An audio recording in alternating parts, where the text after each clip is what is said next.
দেখেন ভাতের মার, চাউল ধোয়া পানি এগুলো কিন্তু একটাও আমি ফেলাই নে। আসসালামু আলাইকুম, সবাই কেমন আছেন? আমি ভালো আছি আলহামদুলিল্লাহ।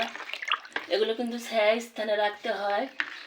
এখন যেহেতু গরম চলে আসতেছে কিছু কথা বলি।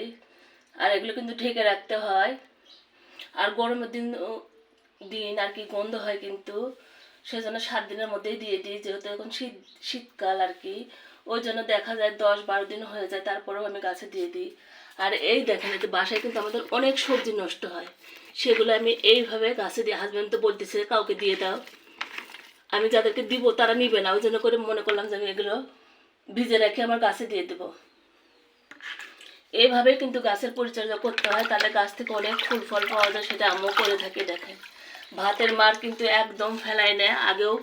আগে কিন্তু আমি ফেলে দিচ্ছিলাম, যেহেতু আমার দরকার লাগতেছে না। এখন যেহেতু আমি বাগান করি ওই জন্য কিন্তু ফেলে দিইনি। আর এই যে এগুলো কিন্তু এখন আমি পানি দিয়ে দেখেন ভিজে রাখবো।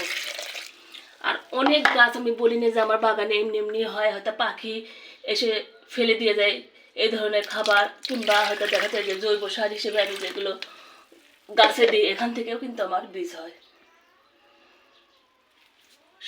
সবজির খোসা ভেজানো পানি, চাউলের আর কি ধোয়া পানি, ভাতের মার, প্রত্যেকটা কিন্তু গাছের অনেক একটা ভালো খাবার, সেটা আমি সবসময় দিয়ে থাকি। সরিষার খোল ভেজানো পানি কিন্তু গন্ধ হয়, সরিষার খোলে বেশি গন্ধ হয়, ঢেকে রাখতে হয়। আর নাড়া দিবেন, সবাই নাড়া দিলে ঠিকঠাক মতো অত দুর্গন্ধ হবে না। আর গরমের দিনে 7 দিনের বেশি আসলে রাখা উচিত না, অনেক গন্ধ লাগে।